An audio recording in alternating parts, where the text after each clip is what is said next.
प्रिय विद्यार्थियों, आपके चैनल आरएसपी एजुकेशनल फाउंडेशन में आप सभी लोगों का स्वागत है।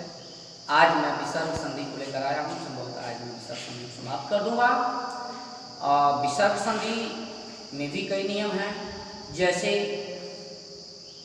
हम परिभाषा बताने के बाद ही नियम की तरफ चलेंगे तो बढ़िया रहेगा, क्योंकि परीक्षाओं में परिभाषा ही आ जाती है।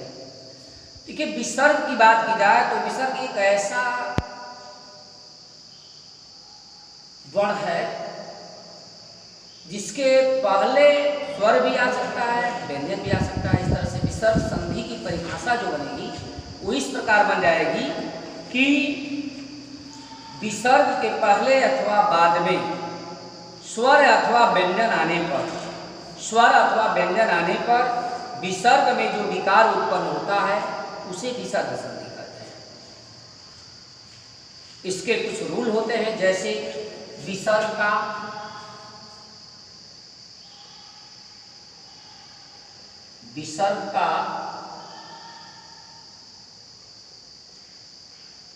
ओ हो जाता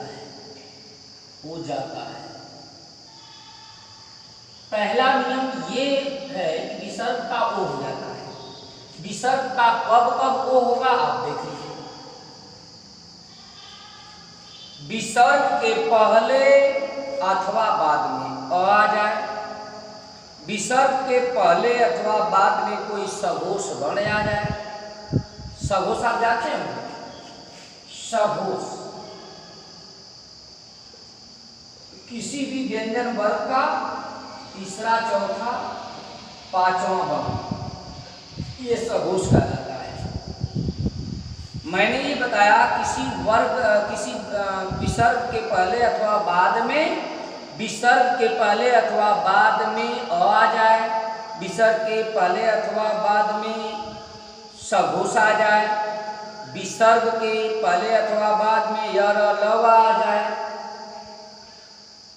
ऐसे सभी कंडीशनों में विसर्ग का ओ हो जाता है। क्या हो जाता है? विसर्ग का ओ हो जाता है। जैसे देखिए, मैं आपको बता दूं कब विसर्ग ओ होता है। जब अ इधर भी हो और इधर भी हो, तब इस कंडीशन में भी ये ओ हो जाएगा। अब सघोष विसर्ग के पहले सघोष हो और बाद में भी सघोष हो, तब भी विसर्ग का ओ हो जाएगा।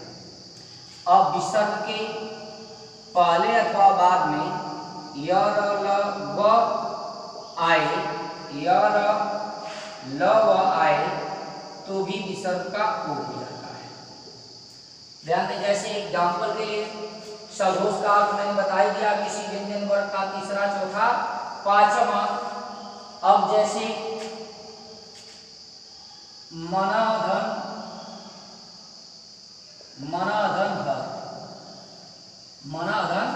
हर। आपको इसमें लग रहा है कि एक चीज छूट गया, य र ल व ह। ठीक है, एक चीज छूट गया था, य र ल व। एग्जाम्पल आ गया सामने, तुरंत क्लियर कर दिया कि छूटा था। मनाधन हर, अगर इससे ह से नहीं पकड़ते हैं, अ से तो पकड़ लेंगे। इसमें भी स्वर अ है, इसमें भी स्वर अ है, तब भी ये होगा।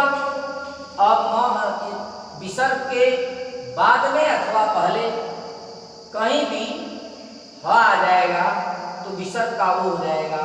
तो विसर्ग का ओ प्रिय विद्यार्थियों होगा तो कन्फर्म है कि वो उसी वर्ण पे चढ़ेगा और उसी व्यंजन पे लगेगा जिसके साथ विसर्ग जुड़ा होगा। तो ये न के साथ विसर्ग जुड़ा है, इसलिए ओ की मात्रा न पर होगा, इसलिए इसका संधि हो जाएगा मनोहर। क्या हो जाएगा? मनोहर।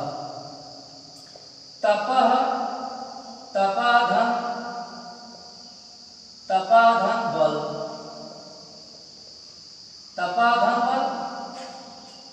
ये देखिए प वर्ग में प ब, ये सघोष है कि नहीं? सघोष है, तीसरा चौथा पांचवा सघोष होता है। तो ये ब आ गया, तपाधन बल, विसर्ग के बाद सघोष आ गया, इस तरह से ये विसर्ग क्या हो जाएगा, फिर तब हो जाएगा। 3 नियम दिया हूं, विसर्ग के पहले अथवा बाद में अ हो, विसर्ग के पहले अथवा बाद में सघोष हो, और विसर्ग के पहले अथवा बाद में या ल भा हो। ऐसे सभी कंडीशनों में विसर्ग का ओ हो जाएगा। इस प्रकार से ये हो जाएगा तपोबल, तपोबल। और भी बहुत से उदाहरण हैं।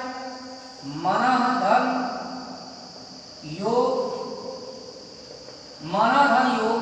आप कहेंगे सर यह लवा नहीं आया, आ तो गया, विसर्ग के बाद यह दिखाई दे रहा है, विसर्ग के बाद यह दिखाई दे रहा है, तो निश्चित तौर से ये क्या हो जाएगा, विसर्ग का वो हो जाएगा। इस प्रकार से ये मनोहर, मनोयोग हो जाएगा, मनोयोग। मनोयोग पय धन धन, पय प्लस धन,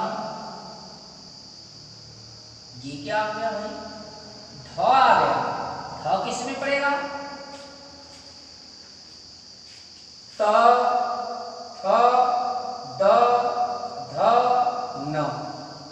ये देखिए तवर है और तवर का चौथा वर्ण है, और तीसरा चौथा पांचवा ये सघोष होते हैं। सघोष होने के कारण फिर ये विसर्ग का ओ हो जाएगा, इसलिए ये हो जाएगा पयोधन, पयोधन। प्रिय विद्यार्थियों, मैंने बताया था केवल संधि के नियम जानने से नहीं मतलब है, संधि की पहचान भी जरूरी है। तो आपको मैं बताया था कि संधि जहां होती है, जिस शब्द में संधि जहां होती है वहां वो दो ही में आता है, एक गुण संधि में और विसर्ग संधि में, एक गुण संधि में और एक विसर्ग संधि में। और गुण संधि को बता दिए हैं पहचानने के लिए कि ई उ ऋषि से अगर दूसरा खंड स्टार्ट हो, ई का संबंध ए से और उ का संबंध ओ से और ऋषि का संबंध अर से होता है, र से। अगर इन सब से अगर नहीं होता है तो विसर्ग संधि हो जाएगा। विसर्ग में रहेगा तो आपका दूसरा खंड इनसे स्टार्ट होगा, अ से, सघोष से या लव से। लेकिन अगर गुण संधि होगा तो ई उ ऋषि से स्टार्ट होगा। जैसे परोपकार, इसमें भी ओ आ गया, परोपकार ये एक शब्द है। अब आपको विच्छेद करना बता रहा है। परोपकार, मनोरथ, मनोरथ, मनोरथ संधि विच्छेद करने बता रहा हूं। ये आपका मनोरथ आ गया। वयोवृद्ध, वयोवृद्ध,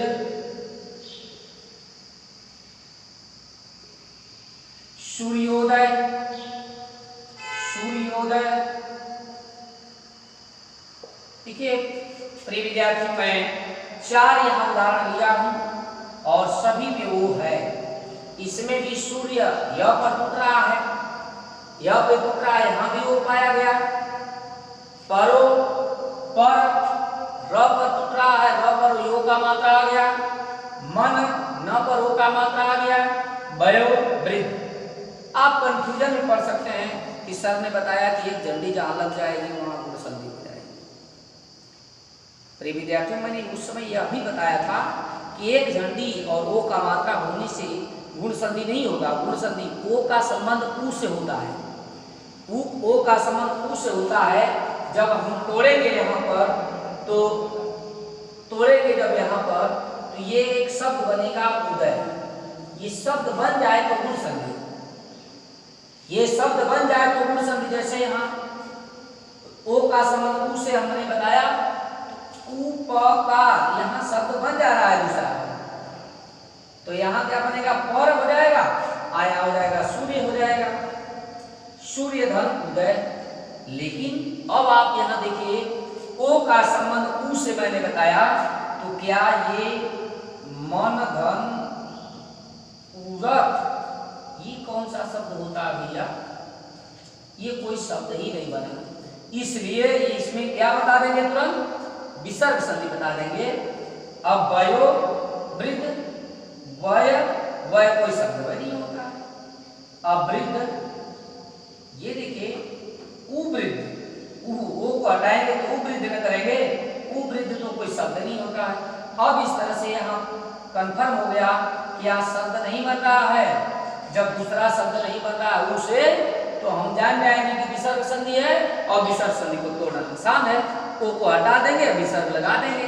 इस तरह से ओ को हटाया तो मना हो गया, मना हो गया, ओ को हटाया बस। अब इसके बाद रथ अलग हो जाएगा, रथ। यहाँ वयम, अब वृद्ध अलग हो जाएगा, वृद्ध अलग हो जाएगा। अब अगले नियम पे चलते हैं। इसका दूसरा नियम क्या है?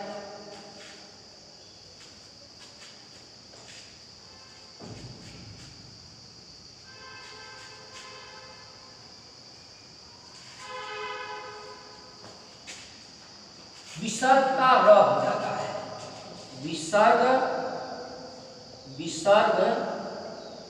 का र हो जाता है। कि कब कब र होगा देख लीजिए, कब कब र होगा।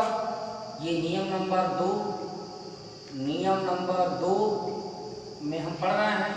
विसर्ग का र हो जाता है, विसर्ग का र हो जाता है। आप देखिए विसर्ग ये हुआ आपका, विसर्ग से पहले अ आ कैंसी, अ आ से भिन्न स्वर, भिन्न स्वर आपको समझ में आ जाना चाहिए। अ से भिन्न का मतलब अ को छोड़, लेकिन अब ये पहले नहीं है तो आ इसके बाद आ सकता है। इस कंडीशन में भी विसर्ग का र हो जाता है, विसर्ग का र हो जाता है। इधर आ और उ दोनों आ सकते हैं, आ और उ दोनों आ सकते हैं। दूसरा, अभी देखिए एक चीज जाने आप, अ से छोड़ करके भिन्न स्वर जो आएंगे पहले आ सकते हैं और बाद में आओ, बाद में आओ हो तो विसर्ग का र हो जाता है।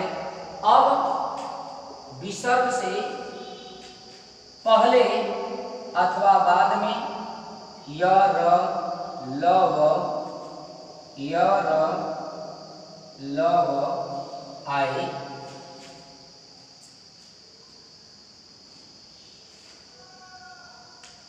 एक मिनट, जी पहले जे ऊपर वाला ही नियम होगा, लेकिन ये विसर्ग के बाद हमने अभी पहला नियम बताया उसमें बता दिया था, तो इसलिए ये इधर नहीं रहेगा, ये इधर ही रहेगा। तब भी ये र हो जाएगा, तभी ये र हो जाएगा।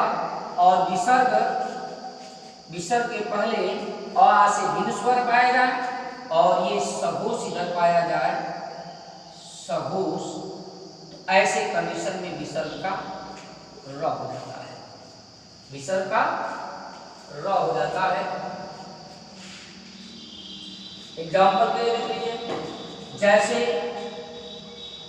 उदाहरण नियधन आशा, नियधन आशा, नियधन, नियधन धन, नियधन बल। जी देखिए विसर्ग का र हो जाता है, किन किन कंडीशनों में होता है। मैं लिखा हूं विसर्ग से पहले अ को छोड़कर कोई स्वर, तो विसर्ग से पहले अब अ को छोड़कर छोटी है, विसर्ग के बाद आ हो और उ हो, आ है यहाँ पर तो विसर्ग का र हो जाता है।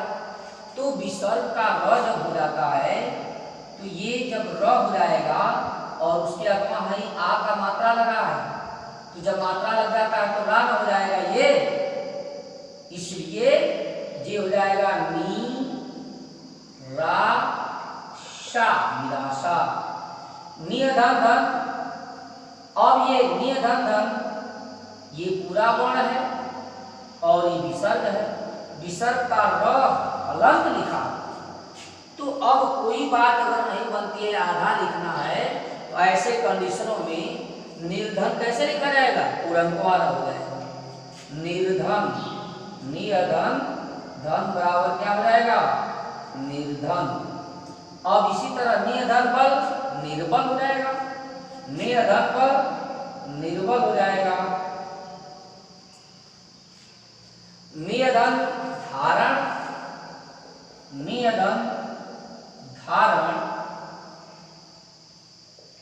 ये सब होश आ गया तो ये र हो जाएगा, तो र हो जाएगा तो र हलन पूर्णत्वार होगा, तो निर्धारण हो जाएगा, निर्धारण। ये तो आपका संधि का नियम मैंने बताया। अब संधि विच्छेद बता दे रहा हूं। संधि विच्छेद, संधि विच्छेद जैसे दुरुपयोग,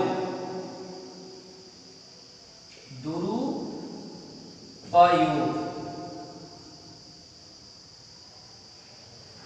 दुरुपयोग।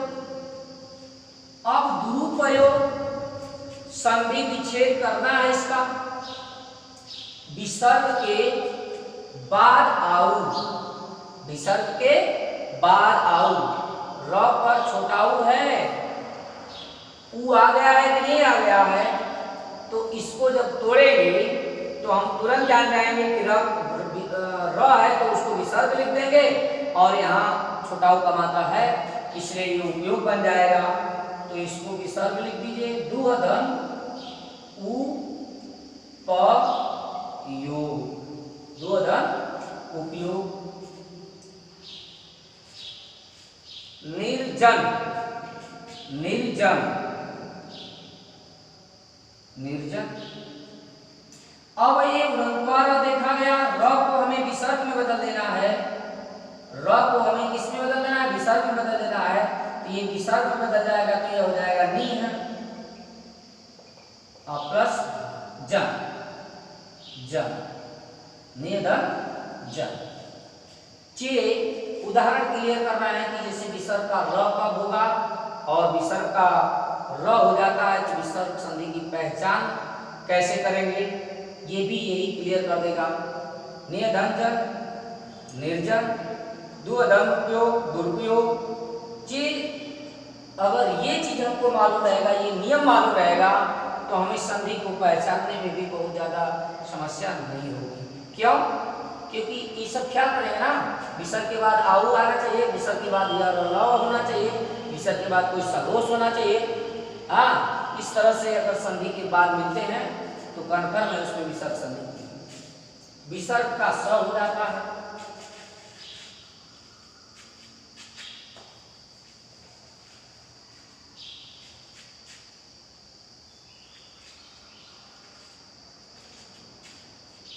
विसर्ग का नियम नंबर 3, विसर्ग का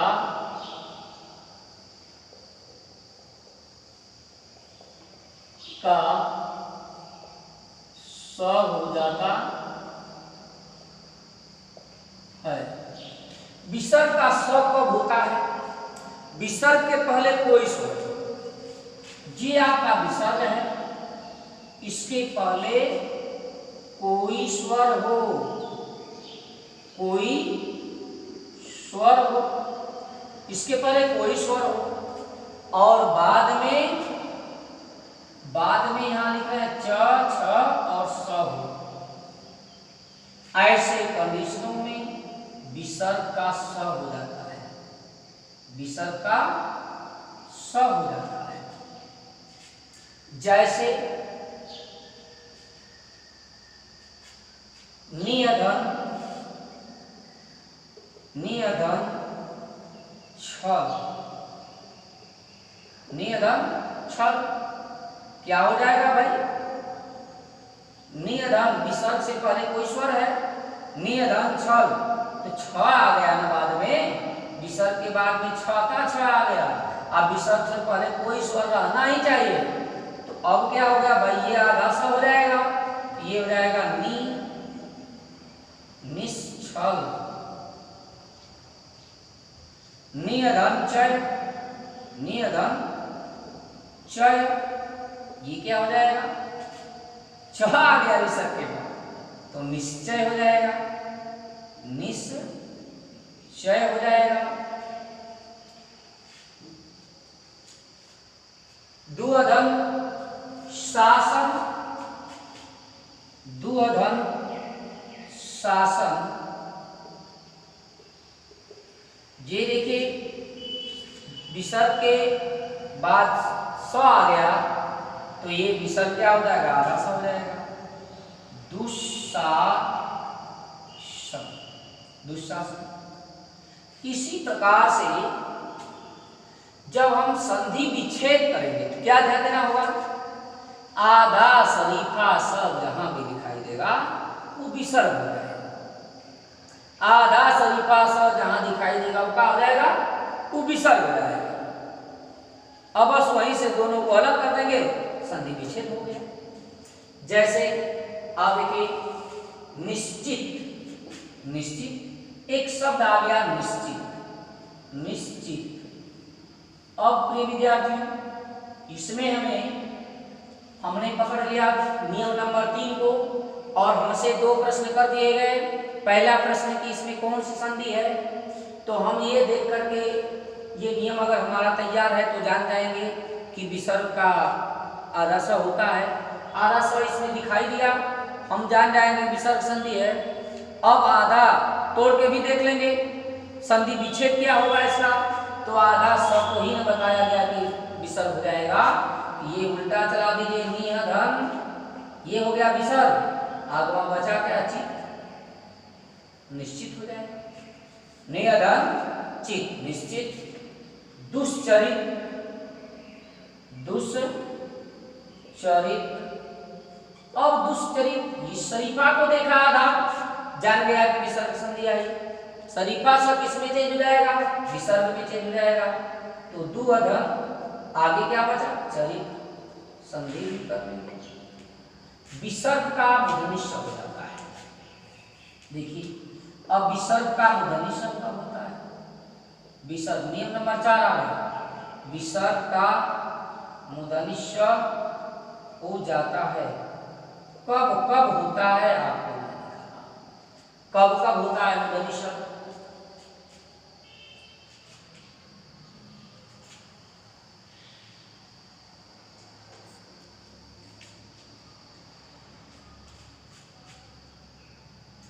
ये आपका विसर्ग है। विसर्ग के पहले यू, विसर्ग के पहले क्या है, ई ऊ है। ध्यान दो, नियम मायने रखता है। विसर्ग का मूर्धन्य शब्द कब होगा आपको मैं दिखाने वाला हूं।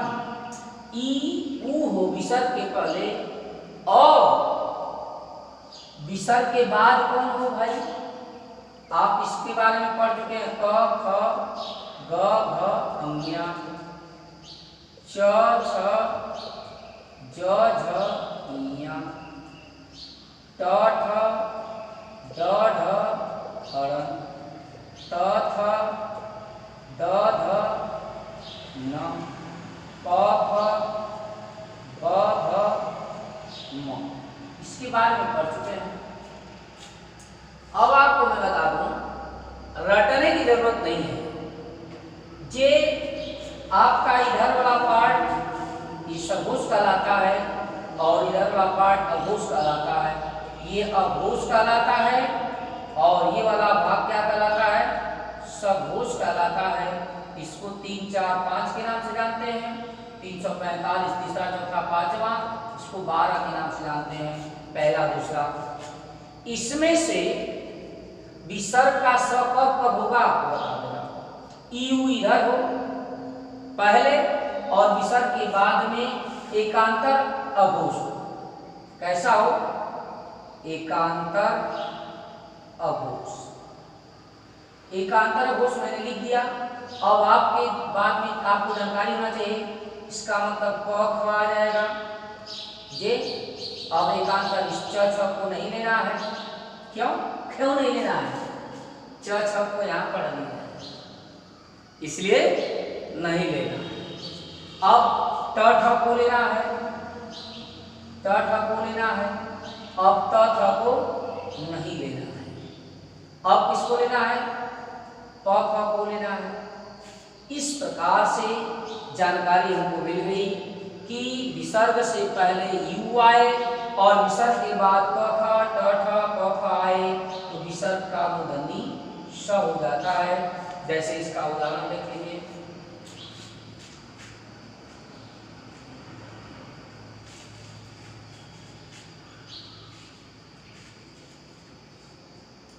निस नियधन कपट। अब देखिए बन गई बात। विसर्ग है, विसर्ग से पहले ई है, यू ही रहना चाहिए, कोई स्वर नहीं रहना चाहिए, ई यू रहना चाहिए। ई है ना। अब इसके बाद क्या है? क है, क है, क उसमें लिखा होगा तो ये क्या हो जाएगा? मूर्धन्य ष हो जाएगा। मूर्धन्य ष आधेन होगा तो ये हो जाएगा निष्कपट।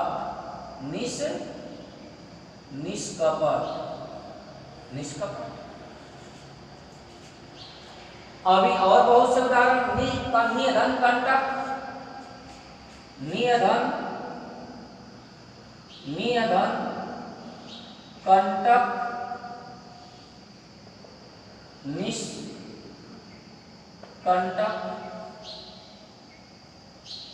निष्कंटक हो जाएगा। ये संधि आपको समझ में आ गई होगी। एकांत क्रम में ये नियम आपको याद रखना होगा।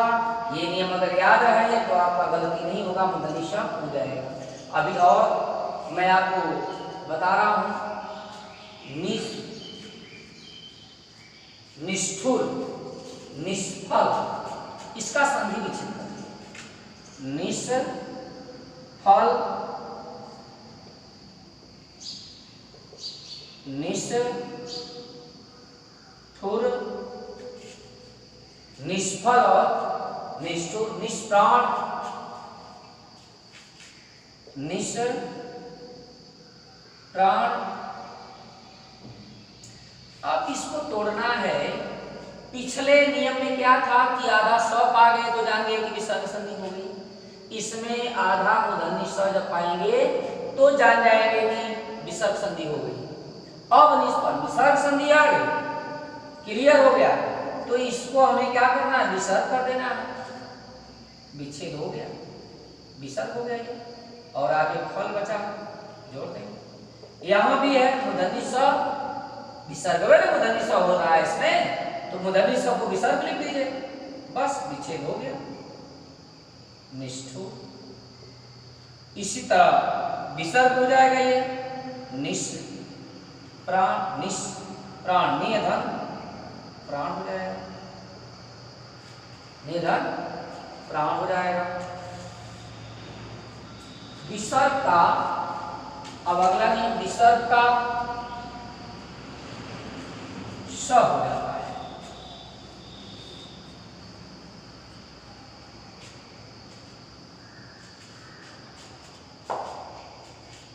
विसर्ग का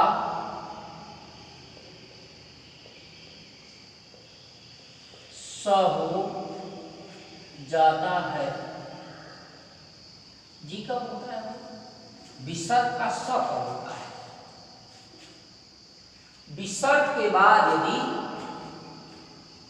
यह विसर्ग के पहले कोई बात नहीं, कुछ भी आए, विसर्ग के बाद यदि त थ आए तो इस विसर्ग का क्या हो जाता है? स हो जाता है। जैसे नमः धन्ते, नमः धन्ते, विसर्ग के बाद क्या आ गया? त आ गया, तो विसर्ग का स हो जाएगा, तो ये हो जाएगा नमस्ते। क्या हो जाएगा? नमस्ते। विसर्ग के बाद त थ याद रखिए रहेगा, तब ये हो जाएगा आधा स। मनः धन्ता, मनः धन्ता, क्या हो जाएगा? त आ गया तो ये आधा स हो जाएगा, ये हो जाएगा मनस्ता। कितना आसान तरीके से हम लोग पहचान लेंगे विसर्ग संधि को। आधा स आ जाएगा तो भी विसर्ग संधि, आधा मूर्धन्य स आ जाएगा तो भी विसर्ग संधि, आधा स आ जाएगा तो भी विसर्ग संधि। ओ का नियम मैंने बताया, विसर्ग संधि। र का भी नियम बताया, विसर्ग संधि में। तो नमा धनते का आ गया तो आधा स हो गया। अब कोई और उदाहरण लेना चाहते हैं तो उसको भी ले लीजिए। दुअधंतर, दुअधन, दुह अधंतर, ये हो जाएगा दुस्तर, दुस्तर। अब संधि विच्छेद के लिए 2-3 उदाहरण आपको मैं दिखा दे रहा हूं। निस्तेज, निस्तेज,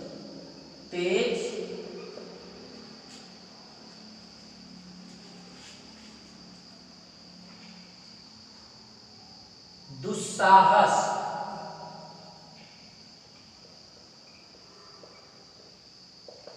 अब आप पढ़ लिए विसर्ग का स हो जाता है आधा स ना, तो आधा स को हटा देंगे, यहां विसर्ग कर देंगे, संधि विच्छेद हो गया। नियधन तेज हो गया। अब आधा स को हटा दीजिए, यहां विसर्ग कर दीजिए, दुअधन साहस। इस प्रकार से इसकी पहचान हो जाएगी।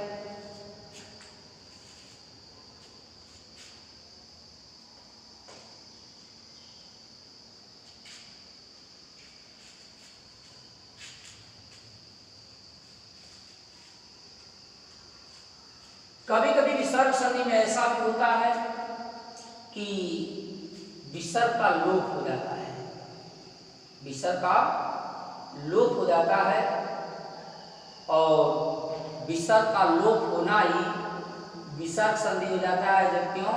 क्योंकि विसर्ग का विकार जब होगा और उससे जो विकार उत्पन्न होंगे वही तो विसर्ग संधि की परिभाषा में आए थे।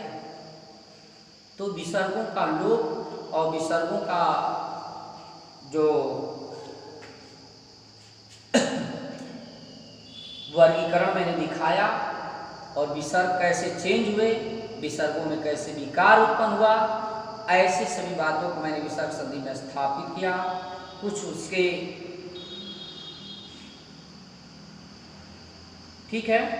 तो बस आज के लिए बस इतना, धन्यवाद।